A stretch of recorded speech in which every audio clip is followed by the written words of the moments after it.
ಈಗಾಗಲೇ ಪಶ್ಚಿಮ ಬಂಗಾಳ ನೋಡೋಣ. ಪಶ್ಚಿಮ ಬಂಗಾಳ ಅನ್ನೋದು ಬಹುಶಃ ಈ ಒಂದು ಚುನಾವಣೆಯಲ್ಲಿ ಪೂರ್ವ ಭಾರತದಲ್ಲಿ ಅತ್ಯಂತ ದೊಡ್ಡ ರಾಜ್ಯ ಕೂಡ ಅದು. ಪಶ್ಚಿಮ ಬಂಗಾಳದಲ್ಲಿ ಯಾರ ಕೈ ಮೇಲಾಗತ್ತೆ ಇದಿರುವಂಥ ಪ್ರಶ್ನೆ. ಯಾಕಂದರೆ ಈಗಾಗಲೇ ಬಿಜೆಪಿ ತುಂಬ ಟಕ್ಕರಾಗಿ ಫೈಟ್ ಕೊಡ್ತಾ ಇದೆ TMCಗೆ. 42 ಕ್ಷೇತ್ರದ ಪೈಕಿ ಯಾರಿಗೆ ಹೆಚ್ಚು ಸ್ಥಾನ ಸಿಗುತ್ತೆ ಅನ್ನುವಂಥದ್ದು ಕುತೂಹಲ ಮೂಡಿಸಿದೆ.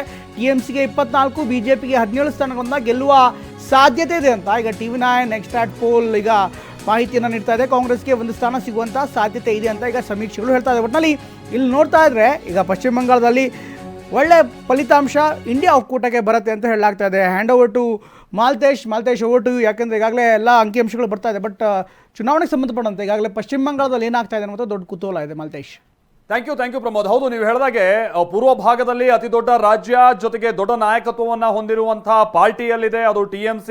ಜೊತೆಗೆ ಈ ಬಾರಿ ಕೊನೆಯ ಹಂತದಲ್ಲಿ ಮಮತಾ ಬ್ಯಾನರ್ಜಿ ಅವರು ಇಂಡಿಯಾ ಮೈತ್ರಿಕೂಟದಿಂದ ಹೊರಬಂದಂಥದ್ದು ಕೂಡ ಬೇರೆ ಬೇರೆ ತರಹಂತ ಲೆಕ್ಕಾಚಾರಗಳಿಗೆ ಕಾರಣ ಆಗ್ತಾ ಇರುವಂತಹ ಸಂದರ್ಭ. ಏನಾದರೂ ಇಂಡಿಯಾ ಮೈತ್ರಿಕೂಟ ಮೆಜಾರಿಟಿ ಸನಿಹಕ್ಕೆ ಬಂದ್ರೆ ಆಗ ಮಮತಾ ಬ್ಯಾನರ್ಜಿ ಅಲ್ಲಿ ನಿರ್ಣಾಯಕ ಆಗ್ತಾರೆ. ಈ ತರದ ಬೇರೆ ಬೇರೆ ರೀತಿಯಂತ ಹತ್ತಾರು ವಿಶ್ಲೇಷಣೆಗಳಿರುವಂತ ನಾವು ಗಮನಿಸ್ತಿದ್ದೀವಿ. ಬಿಜೆಪಿ ಈ ಬಾರಿಯೂ ಕೂಡ ಉತ್ತಮವಾದಂತ ಪರ್ಫಾರ್ಮೆನ್ಸ್ ಅನ್ನ ಪಶ್ಚಿಮ ಬಂಗಾಳದಲ್ಲಿ ಮಾಡಿದೆ. ಯಾಕೆ ಉತ್ತಮ ಅಂತ ಹೇಳಿದ್ರೆ 2014ರ ಸಂದರ್ಭದಲ್ಲಿ ಕೇವಲ 2 ಸ್ಥಾನ ಗೆದ್ದಿದ್ದಂತ ಬಿಜೆಪಿ 2019ರಲ್ಲಿ ಪಶ್ಚಿಮ ಬಂಗಾಳದಲ್ಲಿ 18 ಸ್ಥಾನಗಳನ್ನ ಗೆಲ್ಲುತ್ತೆ. ತನ್ನ ವೋಟ್ ಶೇರ್ ಅನ್ನ 16% ಇಂದ 40%ಗೆ ಕಳೆದ ಬಾರಿ ಚುನಾವಣೆಯಲ್ಲಿ ಬಿಜೆಪಿ ಪಶ್ಚಿಮ ಬಂಗಾಳದಲ್ಲಿ ಹೆಚ್ಚಿಸಿಕೊಂಡಿರುವಂತ ನೋಡಿದೀವಿ. ಈ ಕಾರಣಕ್ಕಾಗಿ ವಿಧಾನಸಭಾ ಚುನಾವಣೆಯಲ್ಲೂ ಕೂಡ ಬಹಳ ಹೋಪನ್ನ ಇಟ್ಕೊಂಡಿತ್ತು. ಬಟ್ ಅವ್ರ ಲೆಕ್ಕಾಚಾರಕ್ಕೆ ತಕ್ಕಂಗೆ ಅಲ್ಲಿ ಸಾಧ್ಯ ಆಗಿಲ್ಲ ಪರ್ಫಾರ್ಮ್ ಮಾಡೋದು. ಹಾಗಂತ ಲೋಕಸಭಾ ಚುನಾವಣೆ ಬಂದಂತ ಸಂದರ್ಭದಲ್ಲಿ ಹೌದು, ಕಳೆದ ಬಾರಿಗೆ ಹೋಲಿಸ್ಕೊಂಡ್ರೆ 1 ಸ್ಥಾನ ಕಮ್ಮಿ ಆಗಬಹುದು. ಅಕಸ್ಮಾತ್ TV9 ಎಕ್ಸಿಟ್ ಪೋಲ್ ಇದು ಈ ರಿಸಲ್ಟೇ ಫೈನಲ್ ರಿಸಲ್ಟ್ ಆದ್ರೆ 17 ಸ್ಥಾನ ಬಿಜೆಪಿ ಗೆಲ್ಬಹುದು ಅಂತ ಇದೆ. ಇನ್ನು TMC ಕಳೆದ ಬಾರಿ 22 ಸ್ಥಾನಗಳನ್ನ ಗೆದ್ದಂತ TMC ಈ ಬಾರಿ 2 ಸ್ಥಾನ ಹೆಚ್ಚಿಗೆ ಗೆಲ್ಬಹುದು. ಅದು 24 ಸ್ಥಾನ ಗೆಲ್ಬಹುದು ಅನ್ನುವಂತ ಒಂದು ಫಲಿತಾಂಶ ಎಕ್ಸಿಟ್ ಪೋಲ್ ನ ಸಂದರ್ಭದಲ್ಲಿ ನಾವು ನೋಡ್ತಾ ಇದ್ದೀವಿ. TV9 ಎಕ್ಸಿಟ್ ಪೋಲ್ ನ ಸಂದರ್ಭದಲ್ಲಿ ಕಾಂಗ್ರೆಸ್ ಕಳೆದ ಬಾರಿ 2 ಸ್ಥಾನಗಳನ್ನ ಗೆದ್ದಿತ್ತು. ಆಮೇಲೆ ಈ ಬಾರಿ ಕಾಂಗ್ರೆಸ್ ಅಲ್ಲಿ ಅಲ್ಲಿ ಅವರು ಸ್ಪರ್ಧೆ ಮಾಡುವಂತ ಸಂದರ್ಭದಲ್ಲಿ TMC ಹೊರತಾಗಿ ಅವರು ಸ್ಪರ್ಧೆ ಮಾಡಿರುವಂತದ್ದು ಯಾವುದೇ ಮೈತ್ರಿಯಲ್ಲಿ ಮಾತುಕತೆ ಸಾಧ್ಯ ಆಗಿರಲಿಲ್ಲ. 2 ಕ್ಷೇತ್ರ ಕೊಡ್ತೀವಿ, 3 ಕ್ಷೇತ್ರ ಕೊಡ್ತೀವಿ ಅನ್ನೋದಕ್ಕೆ ಬಹಳ ಸಿಟ್ಟಾಗಿತ್ತು. ಅಧೀರ್ ರಂಜನ್ ಚೌಧರಿ ಕೊಟ್ಟಂತ ಕೆಲ ಸ್ಟೇಟ್ಮೆಂಟ್ಗಳು ಕೂಡ ನ್ಯಾಷನಲ್ ವೈಡ್ ಸುದ್ದಿ ಆಗಿತ್ತು. ಅದೇನೇ ಆದ್ರೂ ಕೂಡ ಎಷ್ಟೇ ಪ್ರಯತ್ನ ಪಟ್ಟರು ಕೂಡ ಕಾಂಗ್ರೆಸ್ ಅಲ್ಲಿ ಗೆಲ್ಲೋದಕ್ಕೆ ಸಾಧ್ಯ ಆಗ್ಬೋದು, ಬಹುಶಃ 1 ಕ್ಷೇತ್ರ ಅನ್ನುವಂತನ್ನ TV9 ಎಕ್ಸಿಟ್ ಪೋಲ್ ಹೇಳ್ತಾ ಇದೆ. Over to you Ranganath. Pramod, ನಿಜ ಮಾಲ್ತೇಶ್, ನಿಜಕ್ಕೂ ಹೇಳೋಕ್ಕಾದ್ರೆ ಈಗಾಗಲೇ ಪಶ್ಚಿಮ ಬಂಗಾಳದಲ್ಲಿ ಸಾಕಷ್ಟು ಫೈಟ್ ಇದೆ. ಇದ್ರ ಜೊತೆಗೆ ಪಂಜಾಬ್ ಹೇಗಿದೆ ಅದ್ರ ಬಗ್ಗೆ ನೋಡೋಣ. ಪಂಜಾಬಲ್ಲಿ ಹೇಳೋದಾದ್ರೆ ಪಂಜಾಬ್ನಲ್ಲಿ ಯಾರಿಗೆ ಎಷ್ಟು ಸ್ಥಾನ ಸಿಗುತ್ತೆ ಅನ್ನುವಂಥ ಪ್ರಶ್ನೆ ಇನ್ನೂ ಕೂಡ ದೊಡ್ಡದಾಗಿದೆ. ಯಾಕೆಂದರೆ ಈ ಒಂದು ರಾಜ್ಯದಲ್ಲಿ ಇಂಡಿಯಾ ಒಕ್ಕೂಟ ತುಂಬ ಬಲಿಷ್ಠವಾಗಿದೆ. ಪಂಜಾಬ್ನಲ್ಲಿ ಕಾಂಗ್ರೆಸ್ಗೆ 8 ಸ್ಥಾನ, ಹಾಗೆ ಬಿಜೆಪಿಗೆ 2 ಸ್ಥಾನ ಗೆಲ್ಲುವಂಥ ಸಾಧ್ಯತೆ ಇದೆ ಅಂತ ಹೇಳಲಾಗ್ತಾ ಇದೆ. ಸ್ವತಂತ್ರ ಅಭ್ಯರ್ಥಿಗಳು 3 ಸ್ಥಾನ ಗೆಲ್ಲುವಂಥ ಸಾಧ್ಯತೆ ಇದೆ ಅಂತ ಹೇಳಲಾಗ್ತದೆ. ಕಾಂಗ್ರೆಸ್ಗೆ ಇಲ್ಲಿ ಮೇಲ್ಗೈ ಕಾಣಿಸ್ತಾ ಇದೆ. ಯಾಕೆಂದರೆ ಅಲ್ಲಿ ಇಂಡಿಯಾ ಗಠಬಂಧನ್ ಇದ್ರೂ ಕೂಡ ಅಲ್ಲಿ ಇರುವಂಥದ್ದು ನೇರ ಸ್ಪರ್ಧಿ ಆಪ್ ವರ್ಸಸ್ ಕಾಂಗ್ರೆಸ್ ಅನ್ನುವಂಥ ಇದೆ ವಾತಾವರಣ. ಅಲ್ಲಿ 8 ಸ್ಥಾನ ಕಾಂಗ್ರೆಸ್ಗೆ ಹೋಗುತ್ತೆ, 2 ಸ್ಥಾನ ಬಹುಶಃ ಬಿಜೆಪಿ ಗೆಲ್ಲತ್ತೆ. ಅದೇ ರೀತಿ ಇತರರಿಗೆ 1 ಸ್ಥಾನ ಬರುವಂಥದ್ದು ಅಂತ ಹೇಳಲಾಗುತ್ತೆ. ಒಟ್ಟಿನಲ್ಲಿ ಈ ಎಲ್ಲ ಡೆವಲಪ್ಮೆಂಟ್ಗಳನ್ನು ನೋಡ್ತಾ ಇದ್ರೆ ನಿಜಕ್ಕೂ ಪಂಜಾಬ್ನಲ್ಲಿ ಯಾವ ರೀತಿ ಇರುತ್ತೆ ಅನ್ನೋಂಥ ಒಂದು ಕುತೂಹಲ ಇದೆ. ಇನ್ನು ಹರಿಯಾಣದಲ್ಲಿ ಮತದಾನೋತ್ತರ ಸಮೀಕ್ಷೆಯನ್ನು ಹೇಳೋದಾದರೆ ಹರಿಯಾಣದಲ್ಲಿ 10 ಸ್ಥಾನದಲ್ಲಿ ಬಿಜೆಪಿಗೆ ಹೆಚ್ಚು ಸ್ಥಾನ ಸಿಗುವಂಥ ಸಾಧ್ಯತೆ ಇದೆ. ಕಳೆದ ಬಾರಿ 10 ಗೆದ್ದಿತ್ತು, ಆದರೆ ಅಷ್ಟು ಗೆಲ್ಲತ್ತೆ. ಈ ಬಾರಿ ಬಿಜೆಪಿಗೆ 8 ಸ್ಥಾನ ಹಾಗೂ ಕಾಂಗ್ರೆಸ್ಗೆ ಕೇವಲ 2 ಸ್ಥಾನ ಸಿಗುತ್ತೆ ಅನ್ನುವಂಥ ಮಾಹಿತಿ ಈಗ ಲಭ್ಯವಾಗ್ತದೆ. TV9 ಪೋಸ್ಟ್ಯಾಟ್ ಮತ್ತು ಪೀಪಲ್ಸ್ ಇನ್ಸೈಡ್ ಸರ್ವೆ ಅಂತ ಈ ಮಾಹಿತಿ ಲಭ್ಯವಾಗ್ತಾ ಇದೆ. Right, over to you Maltesh. ಈ 2 ರಾಜ್ಯಗಳಲ್ಲಿ ಯಾವ ರೀತಿ ವಾತಾವರಣ ಕಂಡು ಬರ್ತಾ ಇದೆ, ಏನೆಲ್ಲ ಅಂಕಿಅಂಶ ಬರ್ತಾ ಇದೆ, ಇನ್ನೊಂದ್ಸರಿ ವಿಶ್ಲೇಷಣವಾಗಿ ನಾವು ಹೇಳ್ಬೋದಾ? Thank you Pramod. ಹೌದು, ಪಂಜಾಬ್ಗೆ ಸಂಬಂಧಪಟ್ಟ ಹಾಗೆ ಈ ಬಾರಿ ಇದು ಇಂಡಿಯಾ ಮೈತ್ರಿಕೂಟಕ್ಕೆ ಒಂದು ರೀತಿ ಬಹಳ ಸವಾಲಾಗಿತ್ತು ಅಲ್ಲಿ ಸೀಟ್ ಶೇರಿಂಗ್ ಮಾಡುವಂಥದ್ದು. ಯಾವ ಮಟ್ಟಿಗೆ ಅಂತ ಅಂದ್ರೆ ದೆಹಲಿಯಲ್ಲಿ, ಗುಜರಾತ್ನಲ್ಲಿ ಆಪ್ ಜೊತೆಗೂಡಿ ಚುನಾವಣೆಯನ್ನು ಎದುರಿಸಿದಂತ ಕಾಂಗ್ರೆಸ್ಗೆ ಪಂಜಾಬ್ನಲ್ಲಿ ಒಂದು ನಿರ್ಧಾರಕ್ಕೆ ಬರೋದಕ್ಕೆ ಸಾಧ್ಯ ಆಗಿರಲಿಲ್ಲ. ಅದರ ಫಲಿತಾಂಶ ಏನಾದರೂ ಬಿಜೆಪಿ ಕಡೆಗೆ ಹೆಚ್ಚಿನ ಒಲವು ಸಿಗ್ಬೋದಾ ಅನ್ನುವಂಥ ರೀತಿಯಾಗಿ ಬಿಜೆಪಿ ಲೆಕ್ಕಾಚಾರ ಆಯಿತು. ಬಟ್ ಇಲ್ಲ, ಅಂತ ಏನು ದೊಡ್ಡ ಪರ್ಫಾರ್ಮೆನ್ಸ್ ಪಂಜಾಬ್ ವಿಚಾರವಾಗಿ ಬಿಜೆಪಿಗೆ ಇವರಿಬ್ಬರ ನಡುವಿನ ಸಮಸ್ಯೆ ಲಾಭ ತಂದಿಡುವಂತ ರೀತಿಯಾಗಿ ಕಂಡು ಬರ್ತಾ ಇಲ್ಲ. ಬಹಳ ದೊಡ್ಡ ನೆಲೆಯನ್ನ ಕೂಡ ಪಂಜಾಬ್ನಲ್ಲಿ ಬಿಜೆಪಿ ಹೊಂದಿಲ್ಲ.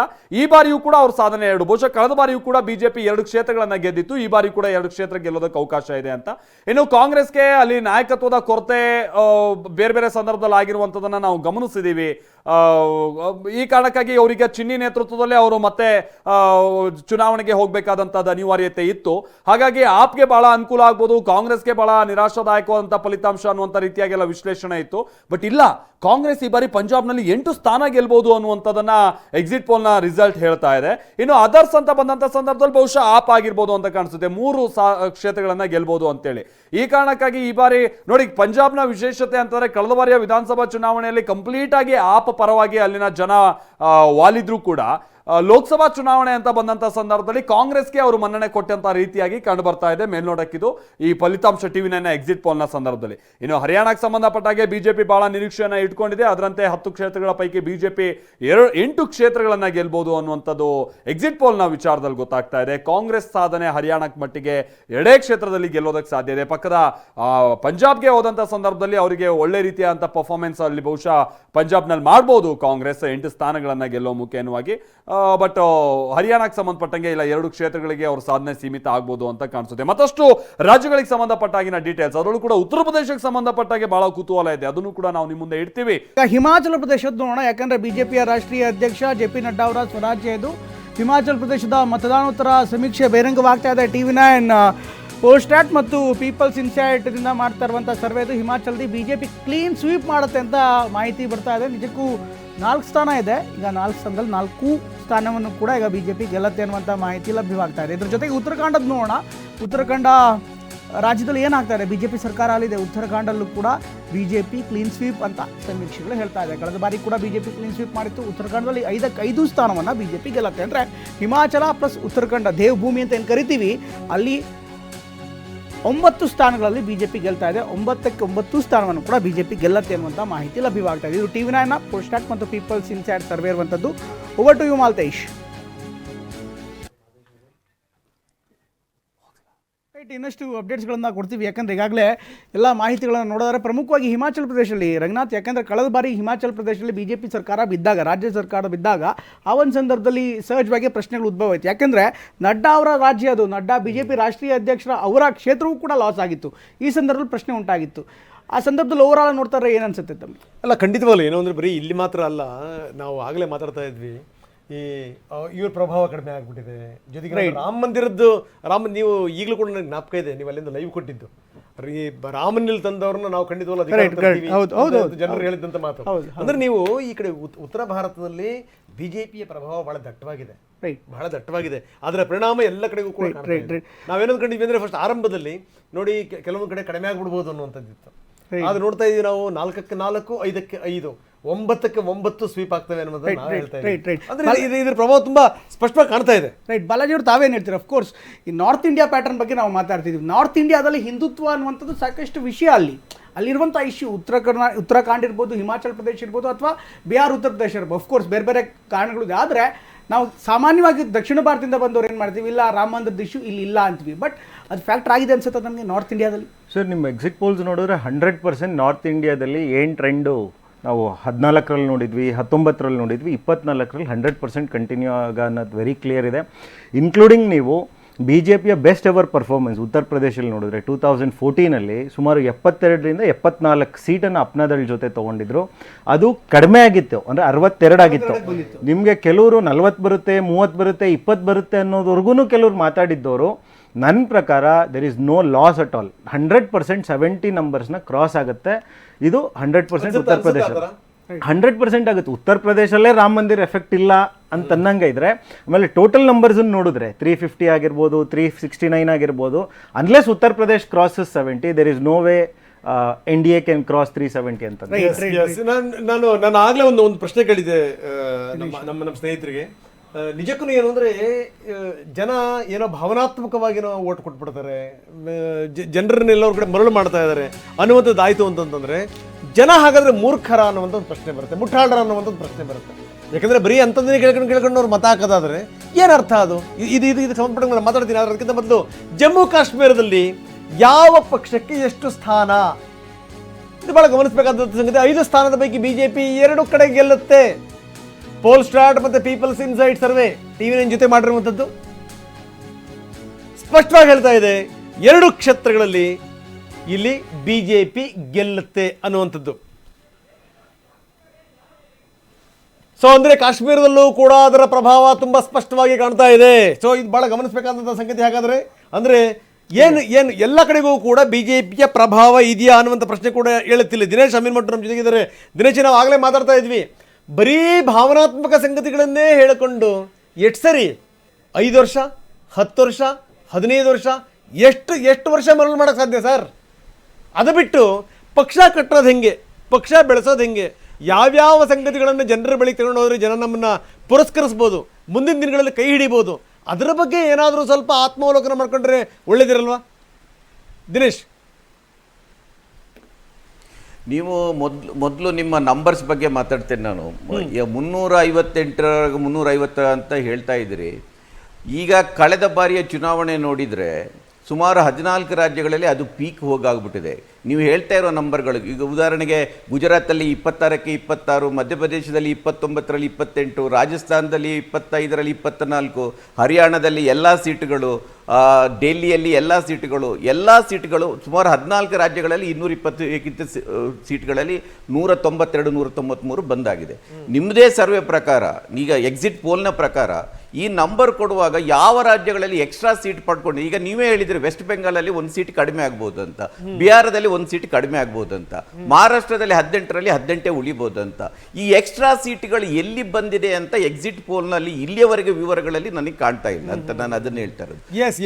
ಬಿಜೆಪಿ ಮತ್ತೆ ಅಧಿಕಾರಕ್ಕೆ ಬರ್ಬೋದು, ನರೇಂದ್ರ ಮೋದಿ ಅವರೇ ಆಗ್ಬೋದು, 303 ಸೀಟೇ ಬರ್ಬೋದು, ಇಲ್ಲ ಅದಕ್ಕಿಂತ ಕಡಿಮೆ ಆಗ್ಬೋದು. ಎಲ್ಲಿಂದ ಬಂದಿದೆ ಅಂತ ಹೇಳ್ಬೇಕು. ಯಾಕಂದ್ರೆ ತಮಿಳ್ನಾಡಿನಲ್ಲಿ ಇಂಪ್ರೂವ್ ಆಗಿಲ್ಲ, ಕೇರಳದಲ್ಲಿ 1-2 ತಮಿಳ್ನಾಡಿನಲ್ಲಿ ಆಗಿಲ್ಲ, ಕರ್ನಾಟಕದಲ್ಲಿ ಕೂಡ ಲಾಸ್ಟ್ ಚುನಾವಣೆಗಿಂತ ಕಡಿಮೆ ಸೀಟ್ ಬರುತ್ತೆ.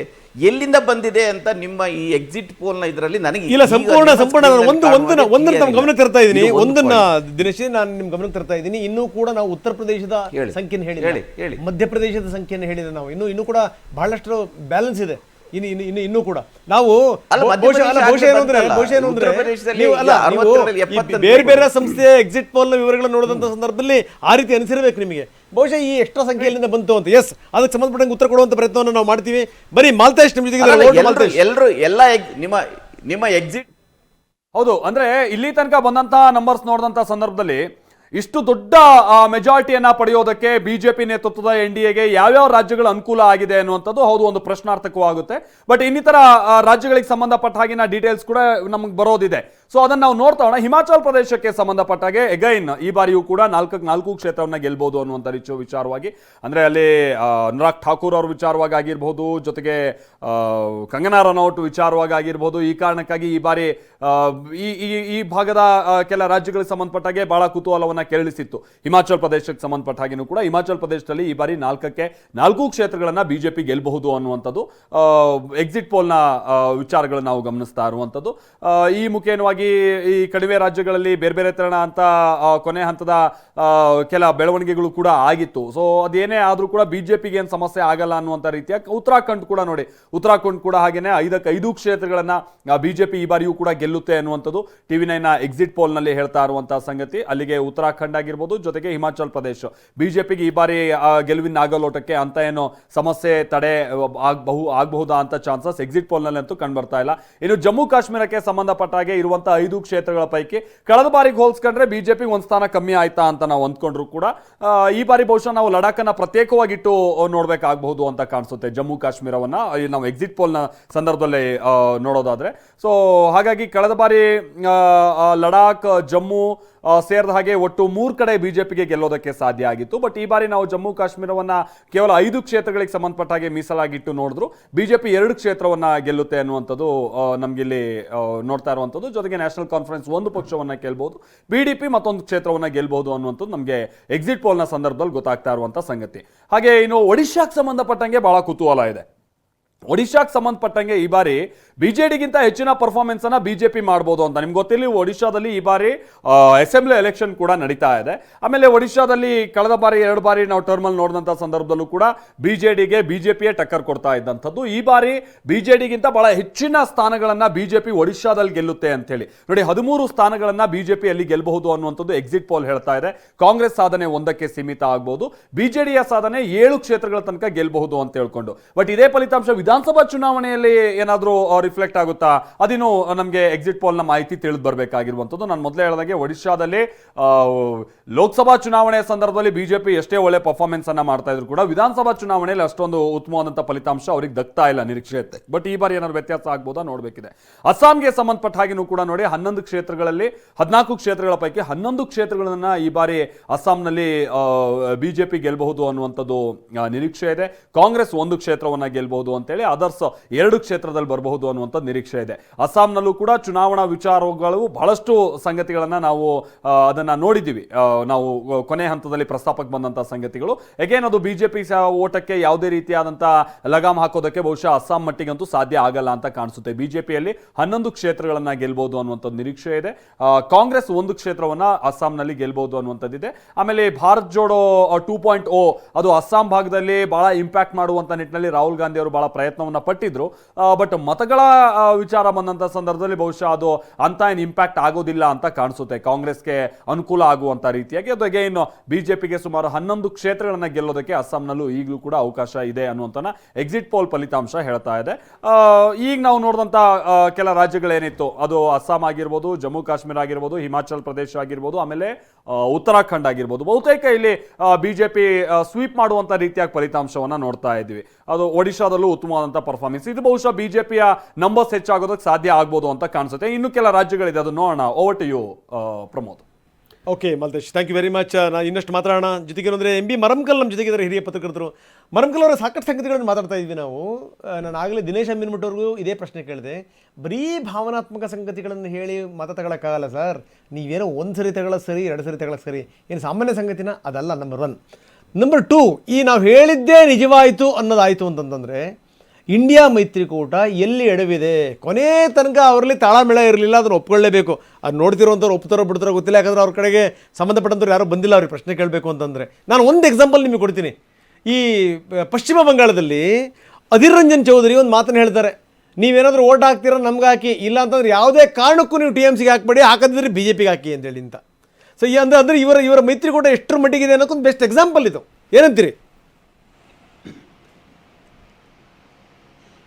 ರಂಗನಾಥ್? ನಾನು ಸಮಪ್ ಮಾಡ್ತೀನಿ. ಇವೆಲ್ಲ ನೀವು ಇಷ್ಟೆಲ್ಲ ಚರ್ಚೆ ಮಾಡಿರಲ್ಲ, ನಾನು ಒಂದು ಲೈನ್ನಾಗ ಸಮಪ್ ಮಾಡ್ತೀನಿ. ಏನಂದರೆ, ಫಸ್ಟ್ ಪ್ರೈಮ್ ಮಿನಿಸ್ಟರು 400 ಪಾರ್ ಅಂತೇಳಿ ಸೈಕಲಾಜಿಕಲ್ ಗೇಮ್, ಮೈಂಡ್ ಗೇಮ್ ಮಾಡಿದರು. ಅದ್ರ ಜೊತೆಗೆ ನೆರೇಟಿವ್ ಸೆಟ್ ಮಾಡಿದ್ರು, ವಿಕಸಿತ್ ಭಾರತ್ ಅಂಥೇಳಿ. ವಿಕಸಿತ್ ಭಾರತ್ ಸೆಟ್ ಆದಮೇಲೆ ಮುಂದೆ ಇಶ್ಯೂಗಳು ಆ್ಯಡ್ ಮಾಡ್ಕೊಂಡು ಹೋದ್ರು. ಯಾರು? ಕಾಂಗ್ರೆಸ್ದವರೇ ಆ್ಯಡ್ ಮಾಡ್ತಿದ್ರು. ಮಸಾಲೆ ಹಾಕೋದೆಲ್ಲ ಕಾಂಗ್ರೆಸ್ದವರೇ ಮಾಡಿದರು. ಮಸಾಲೆ ಹಾಕೊಂಡು ಹೋದರು. ಫಸ್ಟು ಬಂತು ವಿಕಸಿತ್ ಭಾರತು, ಆಮೇಲೆ 400 ಪಾರ್ ಅಂದರು. ಅದಾದಮೇಲೆ ಕಾಂಗ್ರೆಸ್ದವರು ಕಾನ್ಸ್ಟಿಟ್ಯೂಷನ್ ಚೇಂಜ್ ಮಾಡ್ತಾರೆ ಅಂತ ಹೇಳಿದರು. ಅದಾದಮೇಲೆ ಅದಕ್ಕೆ ಪ್ರೈಮ್ ಮಿನಿಸ್ಟರ್ ಸ್ವತಃ ಉತ್ತರ ಕೊಟ್ಟರು.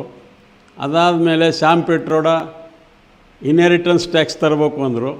ಅದರ ಜೊತೆಗೆ ರಾಹುಲ್ ಗಾಂಧಿ ಎಕ್ಸ್ರೇ ಮಾಡಬೇಕು, ಪ್ರಾಪರ್ಟಿಗಳಲ್ಲಿ ಎಕ್ಸ್ರೇ ಮಾಡಿ ಅದು ಹಂಚಂಗೆ ಆಗಬೇಕು ಅಂಥೇಳಿ, ಅದು ಬೇರೆ ಥರ ಇದೆ, ಅದು ಡಿಸ್ಟಾರ್ಟ್ ಮಾಡಿ ಹೇಳಿದರು. ಇವೆಲ್ಲ ಇಶ್ಯೂಗಳು ಕಾಂಗ್ರೆಸ್ನವರೇ ಕೊಟ್ಕೊಂಡು ಬಂದರು. ಅದಾದಮೇಲೆ ಮುಸ್ಲಿಂ ಇಶ್ಯೂ ಬಂತು.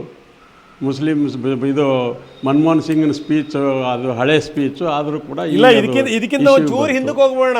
ಈಗ ಇಂಡಿಯಾ ಅನ್ನೋ ಹೆಸರನ್ನ ಬದಲಾಯಿಸಿ ಏನಾದರೂ ಭಾರತ ಅಂತ ಮಾಡ್ತಾರೆ ಅಂತ ಬಿಟ್ಟಿದ್ದಿದೆಯಲ್ಲ, ಅದು ಎಷ್ಟರ ಮಟ್ಟಿಗೆ ಸಂಚಲನ ಸೃಷ್ಟಿ ಮಾಡ್ಬಿಡ್ತು ನೋಡಿ. ಯಾರ್ಯಾರು ಸ್ಟೇಟ್ಮೆಂಟು ಅವಸರಕ್ಕೆ ಬಿದ್ದರ ರೀತಿಯಲ್ಲಿ ಸ್ಟೇಟ್ಮೆಂಟ್ಗಳು ಕೂಡ ಶುರು ಮಾಡಿದ್ರು, ಅಲ್ಲಿ ಎಡವಟ್ಟುಗಳಾಯಿತು. ನಂಬರ್ 1, ನೀವು ವಿಕ್ಷಿತ್ ಹೇಳ್ತೀರಿ. ಒಂಥರ ಏನಾಯಿತು ಅಂದರೆ, ಇದು ಭಾರತದಲ್ಲಿರುವಂಥ ಪಕ್ಷಗಳು ವಿಚಲಿತ ಆಗ್ಬಿಟ್ಟು, ವಿಕ್ಷಿತ್ ಅಲ್ಲ ಇದು, ವಿಚಲಿತ ಭಾರತ ಆದಂಗೆ ಒದ್ದಾಡ್ಬಿಟ್ರು ಹಂಗನೇ. ಸೊ ಇವನ್ನೆಲ್ಲವನ್ನೂ ಕೂಡ ಏನು ಅಂತಂದ್ರೆ ಅವ್ರು ಬಳಸ್ಕೊಂಡ್ರು, ನೀಟಾಗಿ ಒಂದು ಇಂಪಾರ್ಟೆಂಟ್ ಇದೆ, ಬಳಸ್ಕೊಂಡ್ರು. ಇನ್ನೊಂದು ಇಂಪಾರ್ಟೆಂಟ್ ಒಂದು ಹೇಳ್ತೀನಿ ಅದಕ್ಕೆ. ಮಣಿಶಂಕರ್ ಅಯ್ಯರ್ ಯಾವಾಗ ಹಿಂದಕ್ಕೆ ಚಾಯ್ ಬೇಚನೇವಲ್ಲ ಅಂದಿದ್ರು, ಆಮೇಲೆ ಸೋನಿಯಾ ಗಾಂಧಿ ಮೌತ್ಕ ಸೌದಾಗರ್ ಅಂದರು, ಎಲ್ಲ ಆಗಿತ್ತು.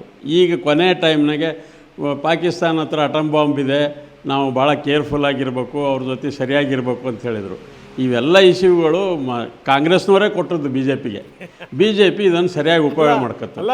ಉದಾಹರಣೆ ನೋಡಿ, ಬಿಜೆಪಿ ನಾವು ಹೇಳಿದಂತ ಬಂತು ಅಂತಂದ್ರೆ ಅವರು ಥ್ಯಾಂಕ್ಸ್ ಹೇಳ್ಬೇಕಾದ್ರೆ ಮತದಾರರಿಗೆ, ನಾಯಕರಿಗೆ ಎಲ್ಲರೂ ಹೇಳಾದ್ಮೇಲೆ ಒಂದು 4-5 ಜನ ಇಂಥವ್ರನ್ನ ಸೇರಿಸ್ಬಿಟ್ಟು ಹೇಳಬೇಕು. ಮಣಿಶಂಕರ್ ಅಯ್ಯರ್ ಅವ್ರಿಗೆ ದೊಡ್ಡ ಥ್ಯಾಂಕ್ಸ್, ಫಾರೂಕ್ ಅಬ್ದುಲ್ಲಂಗೆ ದೊಡ್ಡ ಥ್ಯಾಂಕ್ಸ್, ಈ ರೀತಿ ಎಲ್ಲ ಸೇರಿಸಿ ಹೇಳಬೇಕು. ಯಾಕಂದ್ರೆ ಭಾಳ ಹೆಲ್ಪ್ ಮಾಡಿರೋರೆಲ್ಲ.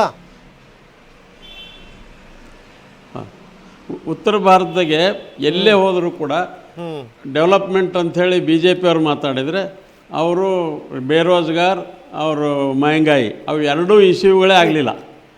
ಅವ್ರ ಇಶ್ಯೂ ಎರಡು ಉತ್ತರ ಭಾರತಕ್ಕೆ ಇತ್ತಿದ್ದು ಎರಡು ಇಶ್ಯೂಗಳಾಗಲಿಲ್ಲ. ಬೆಲೆ ಏರಿಕೆ ವಿಚಾರ ಆಮೇಲೆ ಬೇರೆ ಇಶ್ಯೂಗಳು ಮರಂಗಲ್ ಅವರೇ ಬೆಲೆ ಏರಿಕೆ ವಿಚಾರ ಆಯ್ತಲ್ಲ, ಬಹುಶಃ ಬೆಲೆ ಏರಿಕೆ ವಿಚಾರವನ್ನ ಕನ್ಸಿಸ್ಟೆಂಟ್ ಆಗಿ ಪ್ರಚಾರ ಮಾಡಬಹುದಾಗಿತ್ತೇನೋ ವಿಪಕ್ಷಗಳು. ಆ ವಿಚಾರ ಎಲ್ಲೋ ಒಂದ್ ಕಡೆಗೆ ಇವರು ಪ್ರಚಾರ ವೈಖರಿಯನ್ನು ನೋಡ್ತಾ ಇದ್ದಾರೆ, ವಿಪಕ್ಷಗಳ ಪ್ರಚಾರ ವೈಖರಿಯನ್ನು ನೋಡ್ತಾ ಇದ್ರೆ ಒಂದು ಸರಿಯಾದಂತ ಒಂದು ನಿರ್ದಿಷ್ಟವಾದಂತ ಒಂದು ಕನ್ಸಿಸ್ಟೆಂಟ್ ಅಂತ ಪ್ರಚಾರ ಇರ್ಲಿಲ್ಲ. ಒಂದ್ ಕಡೆಗೆ ಎಕ್ಸ್ರೇ ಅಂತಾರೆ, ಮತ್ತೊಂದ್ ಕಡೆಗೆ ಕಾನ್ಸ್ಟಿಟ್ಯೂಷನ್ ಅಂತ ಹೇಳ್ತಾರೆ. ಹೀಗಾಗಿ ಇಲ್ಲ ಆ ಒಂದು ಪ್ರಚಾರ ಮಾಡೋದ್ರಲ್ಲಿ ಕನ್ಸಿಸ್ಟೆಂಟ್ ಪ್ರಚಾರದ ವಿಫಲತೆ ಇರಲಿಲ್ಲ. ಉತ್ತರ ಪ್ರದೇಶ ಮತ್ತು ಬಿಹಾರದಾಗೆ ಬಿಹಾರದಾಗೆ ಸರಿಯಾಗೇ ಮಾಡಿದ್ರು ಅದು ಮಹಂಗಾಯಿ ಬೇರೋಜ್ಗಾರು. ಬಟ್ ಅಲ್ಲಿ ಏನಾಯ್ತು ಅಂದರೆ ಬಿ ಜೆ ಪಿಯವ್ರು ಕೌಂಟರ್ ಮಾಡಿದರು, ಎಕನಾಮಿ ಹೆಚ್ಚಾಗಿದೆ, ಇನ್ಫ್ಲೇಷನ್ ಕಡಿಮೆ ಆಗಿದೆ, ಸಂಬಳಗಳು ಜಾಸ್ತಿ ಆಗಿವೆ ಜನರದು, ಸೊ ಹೀಗಾಗಿ ಮಹಂಗಾಯಿ ಇಶ್ಯೂ ಆಗಲ್ಲ ಅಂಥೇಳಿ ಮಾಡಿದರು. ಅದು ಜನರಿಗೂ ತಟ್ಟಿತು. ಜನರು ಒಪಿನಿಯನ್ ಕೇಳೋತಿ ಜನರು ಹೇಳ್ತಿದ್ರು ಮಹಂಗಾಯಿ ಕ್ಯಾ ಹೈ, ಪಹಲೆ से तनका बढ़ गया है, पहले 2000 लिए तो अब 10,000 ले रहे ಅಂಥೇಳಿ ಆ ಇಶ್ಯೂ ಸಕ್ಸಸ್ಫುಲಿ ಅವರು ಇದು ಮಾಡಲಿಲ್ಲ. ರೈಟ್. ಆಮೇಲೆ ಅವು ಬೇಸ್ಲೆಸ್ ಆಗಿತ್ತು, ಅದಕ್ಕೆ ಪೂರಕವಾಗಿ ದಾಖಲೆಗಳಾಗಲಿ ಏನಾಗಲಿ ಕೊಡಲಿಲ್ಲ ಕಾಂಗ್ರೆಸ್ದವರು. ರೈಟ್. ಈ ಮೋದಿ ಗೆಲುವಿನ ಜೊತೆಗೆ ಕಾಂಗ್ರೆಸ್ಸು ಕೂಡ ಕೈ ಜೋಡಿಸಿದಂಗೆ ಇಂಡೈರೆಕ್ಟ್ಲಿ. ರೈಟ್. ಬಟ್ ಈಗ ತಾವು ಈ ಸಾಕಷ್ಟು ಚುನಾವಣೆಗಳನ್ನು ನೋಡಿದಿರಿ, ರಾಜ್ಯ ನಾಯಕತ್ವವನ್ನು ಕೂಡ ನೋಡಿದಿರಿ, ಜೊತೆಗೆ ಪಕ್ಷಗಳು ಕೊಲ್ಯಾಪ್ಸ್ ಆದಂಥ ಸಂದರ್ಭದಲ್ಲಿ, ಬಿದ್ದಂಥ ಸಂದರ್ಭದಲ್ಲಿ ಮತ್ತೆ ಪುಡಿದೇಳಿದ್ದನ್ನು ಕೂಡ ನೋಡಿದಿರಿ. ಇಲ್ಲಿಂದ ಮುಂದೆ ಒಂದು ವೇಳೆ ಇದೇ ಸಮೀಕ್ಷೆಗಳು ಸತ್ಯ ಅನ್ನೋದಾದರೆ ಆವಾಗ ಈ ವಿಪಕ್ಷಗಳ ಒಟ್ಟು ಸಾಮೂಹಿಕ ಕಾನ್ಫಿಡೆನ್ಸ್ ಯಾವ ರೀತಿ ಇರುತ್ತೆ, ಕಾಂಗ್ರೆಸ್ನ ಮುಂದೆ ರಾಷ್ಟ್ರೀಯ ಮಟ್ಟದಲ್ಲಿ ಫ್ಯೂಚರ್ ಹೇಗಿರುತ್ತೆ ಅನಿಸುತ್ತೆ? ಕಾಂಗ್ರೆಸ್ ಫ್ಯೂಚರು ಈಗ ಸದ್ಯ ಅಂತೂ ಬ್ಲೀಕ್ ಇದೆ. ಮುಂದಿನ ದಿನಗಳಲ್ಲಿ ಅದು ಈಗ 2014 ಅವ್ರು ಸೋತ ಮೇಲೆ ಪಕ್ಷ ಕಟ್ಟುವಂಥ ಯಾವುದೇ ಕೆಲಸ ಮಾಡಿಲ್ಲ. ರೈಟ್. ನೀವು ಅದೇ ಬಿ ಜೆ ಪಿ ನೋಡಿ, 365 ದಿನವೂ ಮೀಟಿಂಗ್ಗಳಿರ್ತವೆ, 365 ದಿನಗಳು ಚರ್ಚೆಗಳಿರ್ತವೆ, ಬೈಠಕ್ಗಳಿರ್ತವೆ. ಕಾಂಗ್ರೆಸ್ನೊಳಗೆ ಅದು ಇಲ್ಲವೇ ಇಲ್ಲ. ಆಮೇಲೆ ಕಾಂಗ್ರೆಸ್ ಫೇಲ್ಯೂರ್ ಆಗೋದು ಎಲ್ಲಿ ಅಂದರೆ ಅವರು ಈ ಸೀಫಾಲಜಿಸ್ಟು ಮತ್ತು ಈ ಪೋಲ್ ಸ್ಟ್ರಾಟಜಿಸ್ಟ್ ಮೇಲೆ ಡಿಪೆಂಡ್ ಆಗೋದು. ನಿಮಗೆ ಇದ್ರ ಬೆಸ್ಟ್ ಉದಾಹರಣೆ ಕೊಡ್ತೀನಿ, ಹಳೇದು ಸ್ವಲ್ಪ ಹಿಂದಕ್ಕೆ ಹೋಗಿ. 2017 ಉತ್ತರ ಪ್ರದೇಶ ಎಲೆಕ್ಷನ್ದೊಳಗೆ ಒಬ್ಬ ಸ್ಟ್ರಾಟಜಿಸ್ಟಿಗೆ ಅಪಾಯಿಂಟ್ ಮಾಡಿದರು. ಆವಾಗ ಅಲೈನ್ಸ್ ಆಗಬೇಕು ಅಂಥೇಳಿ ಆ ಸ್ಟ್ರಾಟಜಿಸ್ಟು ಅಲೈನ್ಸ್ ಮಾಡಿದ. ಯಾರ ಜೊತೆ? ಸಮಾಜವಾದಿ ಪಾರ್ಟಿ, BSP ಜೊತೆ. ನನಗೆ ಯಾರೋ ಒಬ್ಬ ಕಾಂಗ್ರೆಸ್ ಲೀಡರ್ ಕೇಳಿದಾಗ ಹೇಳಿದೆ, ಅಲೈನ್ಸ್ ಯಾವ ಕಾರಣಕ್ಕೂ ಅಲೈನ್ಸ್ ಆಗಬೇಡಿ, ನೀವು ಅಲ್ಲಿ ಅಲೈನ್ಸ್ ಆದರೆ ಸೋತೋಗ್ತೀರಿ ಅಂತೇಳಿ. ಅವರು 27 ಸೀಟ್ ಇತ್ತು ಅವಾಗ ಅಸೆಂಬ್ಲಿ. ಹೌದು. 27 ಇದ್ದದ್ದು 6ಕ್ಕೆ ಬಂತು. ರೈಟ್. 2022ಗೆ 1ಕ್ಕೆ ಇಳಿದ್ರು. ಸೊ ಅಲ್ಲಿ ಚರ್ಚೆ ಇಲ್ಲ, ಥಿಂಕಿಂಗ್ ಇಲ್ಲ, ಡಿಸ್ಕಷನ್ ಇಲ್ಲ, ನಿಜ ಯಾವೂ ಇಲ್ಲ ಕಾಂಗ್ರೆಸ್ನೊಳಗೆ. ಎಸ್ ಮರಂಗಲ್ ಅವರು ನೀವು ಹಾಗೆ ಸಂಪರ್ಕದಲ್ಲಿ ಇನ್ನಷ್ಟು ನಿಮ್ಮ ಜೊತೆ ನಾವು ಚರ್ಚೆ ಮಾಡಿ ಇನ್ನಷ್ಟು ಎಲ್ಲ ವಿವರಗಳನ್ನು ನಾವು ನಿಮ್ಮ ಎದುರುಗಡೆಗೆ ಇಡ್ತಾ ಇದ್ದೀವಿ. ಇದೆಲ್ಲದರ ಜೊತೆಗೆ ಏನು ಅಂತಂದರೆ ಎಲ್ಲಿ ಎಡವಟ್ಟಾಗ್ತಾ ಇದೆ, ನಾವು ಹೇಳಿದ ಸಂಖ್ಯೆನೇ ಏನಾದರೂ ನಿಜ ಆಯಿತು ಅಂತಂದರೆ, ಬೇರೆ ಸಂಸ್ಥೆಗಳು ಹೇಳಿರುವಂಥ ಸಂಖ್ಯೆನೇ ನಿಜವಾಯಿತು ಅಂತಂತಂದರೆ ಎಲ್ಲೋ ಎಡವಟ್ಟುಗಳಾಗಿರಬೇಕಲ್ಲ, ಅದು ಎಲ್ಲಿ ಅನ್ನುವಂಥದ್ದು ಏನಂತೀರಿ sir? First narrative Congress fail ಆಗಿದ್ದು BJPಗೆ ನಾವು ಆಲ್ಟರ್ನೇಟ್ ಅನ್ನೋದನ್ನು ತೋರಿಸೋದ್ರಲ್ಲಿ, ಅಂದರೆ ಟೀನಾ ಎಫೆಕ್ಟ್ ಅಂತ ಕರಿತೀವಿ. ದೇರ್ ಇಸ್ ನೋ ಆಲ್ಟರ್ನೇಟಿವ್ ಅನ್ನೋದು is the first point. Second, ಈ ಎಲ್ಲ ಕಾರಣಕ್ಕೂ it's A self made blunder. ಅಂದರೆ ನೀವು ರಾಹುಲ್ ಗಾಂಧಿ ಅವರಾಗಿರ್ಬೋದು ಮತ್ತು ಕಾಂಗ್ರೆಸ್ ಪಕ್ಷದವ್ರಿಗೆ ಯಾವಾಗ ಮಾಡ್ತಿದ್ರು ಅವ್ರ ಅಜೆಂಡಾ ಕ್ಲಿಯರ್ ಇರಲಿಲ್ಲ. ಅಂದರೆ ಯಾಕೆ ನಮಗೆ ವೋಟ್ ಶಿಫ್ಟ್ ಆಗಬೇಕು ಅನ್ನೋದು. ಸೊ ನಾನು ಎಕ್ಸಾಂಪಲ್ಸ್ ಹೇಳಬೇಕು ಅಂದರೆ 2009 ಕಾಂಗ್ರೆಸ್ ವೋಟು 11,90,00,000 ಈ ದೇಶದಲ್ಲಿ ತೊಗೊಂಡಿದ್ರೆ 3 ಎಲೆಕ್ಷನಲ್ಲೂ ಕನ್ಸಿಸ್ಟೆಂಟಾಗಿ ಅಷ್ಟೇ ಇದೆ. ಅಂದರೆ ಅವರು 19% ಜಾಸ್ತಿ 2 ಎಲೆಕ್ಷನಲ್ಲಿ ಹೋಗೋಕ್ಕೆ ಆಗಿಲ್ಲ. Where BJP has grown from 18% to 37%. ಈ ಫೆನಾಮಿನಲ್ ಶಿಫ್ಟ್ ಇದೆಯಲ್ಲ, ಇದು ಅಂದರೆ ಹೊಸ ವೋಟರ್ಸ್ ಯಾರು ಬರ್ತಿದ್ದಾರೆ ಅದು ಡೈರೆಕ್ಟ್ BJP ಕಿಟ್ಟಿಗೆ ಹೋಗ್ತಿದೆ. ಅಂದರೆ 1 ಎಲೆಕ್ಷನಿಂದ ಇಲೆಕ್ಷನ್ಗೆ 5 ಕೋಟಿ 3 ಕೋಟಿ 4 ಕೋಟಿ BJPಗೆ ಆ್ಯಡ್ ಆಗ್ತಾ ಇದ್ರೆ, ಕಾಂಗ್ರೆಸ್ಸು 40 ಲಕ್ಷ 50 ಲಕ್ಷ ಈ ರೇಂಜಲ್ಲಿದೆ. ಅಂದರೆ ನಿಮಗೆ ಹೊಸ ವೋಟ್ ಕಾಂಗ್ರೆಸ್ಗೆ ಆ್ಯಡ್ ಆಗ್ತಾ ಇಲ್ಲ. ಆಮೇಲೆ ನಿಮಗೆ ರೋಟಿ, ಮಖಾನ್ ಮತ್ತು ಕಪಡ ಅಂತ ಕಾಂಗ್ರೆಸ್ನವ್ರು ಹೇಳ್ತಾ ಬರ್ತಿದ್ರು. ಆ್ಯಕ್ಚುಯಲ್ ರೋಟಿ ಕೊಟ್ಟಿದ್ದು ಯಾರು? Prime minister. 80 ಕೋಟಿ ಜನಕ್ಕೆ 5 kg ಪ್ರತಿ ತಿಂಗಳು ಕೊಡ್ತಾ ಬಂದಿದ್ದಿರ್ಬೋದು. ಆಮೇಲೆ ಮನೆ ಹೌಸಿಂಗ್ ಫಾರ್ ಆಲ್ ಮನೆ ಕೊಟ್ಟಿದ್ದಿರ್ಬೋದು, ಜನ್ಧನ್ ಅಕೌಂಟ್ಸ್ ಇರ್ಬೋದು. ಇವತ್ತು ಈ ಎಲ್ಲವೂ, ಆಮೇಲೆ ಹರ್ಗರ್ ಜೆಲ್ ಇರ್ಬೋದು, ಈ ಎಲ್ಲನೂ ಡೈರೆಕ್ಟಾಗಿ ರೀಚ್ ಆಗಿರೋದ್ರಿಂದ ಜನಕ್ಕೆ ಒಂದು ನಂಬಿಕೆ ಇದೆ ಮೋದಿ ಹೇಳಿದ್ದನ್ನು ಡೆಲಿವರ್ ಮಾಡ್ತಾರೆ ಅಂತ. ಅದೇ ಕಾಂಗ್ರೆಸ್ನವ್ರು ಹೇಳಬೇಕಂದ್ರೆ ಅವ್ರು ಹೇಳಿದ್ರು ಮಂಗಳಸೂತ್ರ ಮಾತಾಡಿದ್ರು, ಅದು ಇದು ಮಾತಾಡಿದ್ರು ಅಂತ. ಬಟ್ ನಾನಿವತ್ತು ನಿಮ್ಗೆ ಹೇಳಬೇಕು ಅಂತಂದರೆ ಕಾಂಗ್ರೆಸ್ಸಿನ 10 ವರ್ಷದ ಸಾಧನೆನ ಇಡೀ ಕ್ಯಾಂಪೇನಲ್ಲಿ ರಾಹುಲ್ ಗಾಂಧಿ ಎಲ್ಲೂ ಮಾತಾಡಲಿಲ್ಲ. ಇಡೀ UPA ಗೌರ್ಮೆಂಟ್ನ ಯಾರೂ ಮಾತಾಡಲಿಲ್ಲ. UPA ಅಂದಿದ ತಕ್ಷಣ ವಿ ರಿಮೆಂಬರ್ ಕರಪ್ಷನ್, ಅದೇ NDA ಅಂದಿದ ತಕ್ಷಣ ವಿ ರಿಮೆಂಬರ್ ಡೆವಲಪ್ಮೆಂಟ್ ಅನ್ನೋ ಒಂದು ಅಜೆಂಡಾವನ್ನು ಪ್ರೈಮ್ ಮಿನಿಸ್ಟರ್ ಸೆಟ್ ಮಾಡಿದ್ದಕ್ಕೆ. ಆಮೇಲೆ ನಿಮಗೆ 400± ಬರುತ್ತೋ ಇಲ್ವೋ ಅನ್ನೋದ್ರಲ್ಲೇ ಕಾಂಗ್ರೆಸ್ ಅರ್ಧ ಕಾಲ ಕಳೆದ್ಬಿಡ್ತು. ರಾಜೀವ್ ಅವರೇ, ತಾವರು ಓವರಾಲ್ ಆಗಿ ಈ ಸಮಪ್ಪನ್ನು ಹೇಗೆ ಮಾಡ್ತೀರಿ ಅಂದರೆ ಅಫ್ಕೋರ್ಸ್ ಈಗ ಎಕ್ಸಿಟ್ ಪೋಲ್ ಬಗ್ಗೆ ಕೂಡ ಪ್ರಶ್ನೆ ಮಾಡ್ತಿದ್ದಾರೆ. ಅಫ್ಕೋರ್ಸ್ ಕಾಂಗ್ರೆಸ್ನವ್ರು ಬರಲೇ ಇಲ್ಲ. ಅಫ್ಕೋರ್ಸ್ ಇದನ್ನು ಸರ್ಕಾರಿ ಪೋಲ್ ಅನ್ನುವಂಥ ರೀತಿಯಲ್ಲಿ ಮಾತನಾಡಿದ್ದಾರೆ. ಎಕ್ಸಿಟ್ ಪೋಲ್ಗಳ ಬಗ್ಗೆ ಬೇರೆ ಬೇರೆ ಒಪಿನಿಯನ್ಸ್ಗಳಿರ್ಬೋದು. ಕಳೆದ ಬಾರಿ ಚುನಾವಣೆ ಸಂದರ್ಭದಲ್ಲಿ ಇದೇ ಕಾಂಗ್ರೆಸ್ ನಾಯಕರು ಇಲ್ಲ ಎಕ್ಸಿಟ್ ಪೋಲ್ಗೆ ಹತ್ತಿರವಾಗಿ ಮಾತಾಡಿದ್ರು. ಆನಂತರ ಈಗ ಎಕ್ಸಿಟ್ ಪೋಲ್ನ ಡಿಸೋನ್ ಮಾಡ್ತಿದ್ದಾರೆ. ತಾವು ಯಾವ ರೀತಿ ನೋಡ್ತೀರಿ? ಒಂದು ಕಾಂಗ್ರೆಸ್ಸು ಜನರ ವಿಶ್ವಾಸವನ್ನು ಕಳೆದುಕೊಂಡಿದೆ. ಪ್ರಜಾತಂತ್ರ ವ್ಯವಸ್ಥೆಯನ್ನು ಗಟ್ಟಿಗೊಳಿಸುವಂತಹ ಪ್ರಯತ್ನವನ್ನು ಕಳೆದ 65 ವರ್ಷ ಅದಕ್ಕೆ ಅವಕಾಶ ಸಿಕ್ಕಾಗ ಕಾಂಗ್ರೆಸ್ ಅದನ್ನು ಮಾಡಲೇ ಇಲ್ಲ, ವಿಫಲ ಆಗಿದೆ. ಈ ಚುನಾವಣೆಯಲ್ಲಂತೂ ಬಹಳ ದೊಡ್ಡ ಆತಂಕಕಾರಿ ಬೆಳವಣಿಗೆಗಳು ಕಾಂಗ್ರೆಸ್ನಿಂದ ಕಂಡವು. ಈ ಸಾರಿ ಚುನಾವಣೆಗೆ ಮೋದಿಯವರನ್ನು ಸೋಲಿಸುವಂಥದ್ದು ಕೇವಲ ಕಾಂಗ್ರೆಸ್ನ ಗುರಿ ಆಗಲಿಲ್ಲ. ಇದಕ್ಕೆ ಕೆಲವೊಂದು ದೇಶಗಳು, ಅಮೇರಿಕಾದ ನಡೆ, ಪಾಕಿಸ್ತಾನ, ಚೀನಾದ ನಡೆ, ಅಂದರೆ ಯಾವ ಮಟ್ಟಕ್ಕೆ ಈ ಚುನಾವಣೆಯನ್ನು ಜಾಗತೀಕರಣಗೊಳಿಸುವಂತಹ ಪ್ರಯತ್ನ ಆಯಿತು, ಅದರಲ್ಲಿ ಕಾಂಗ್ರೆಸ್ಸಿಂದು ಪಾತ್ರ ಇದೆ. ಆಸ್ಟ್ರೇಲಿಯಾ 5 ವರ್ಷದ ಹಿಂದಿನ ಘಟನಾವಳಿಗಳನ್ನು ಮಾಡಿರುವಂಥದ್ದು. ಸೊ ಇದು ರಾಷ್ಟ್ರೀಯತೆಯನ್ನ, ಇದನ್ನ ಮತದಾರ ಗಮನಿಸಿದ್ದಾನೆ. ರಾಷ್ಟ್ರೀಯತೆಗೆ ಮತ್ತೆ ರಾಷ್ಟ್ರೀಯ ಐಕ್ಯತೆಗೆ, ಅಖಂಡತೆಗೆ ಯಾವತ್ತಿಗೂ ಕೂಡ ಮತದಾರ ಗೌರವ ಕೊಡ್ತಾನೆ ಅನ್ನೋದು ಇದರಿಂದ.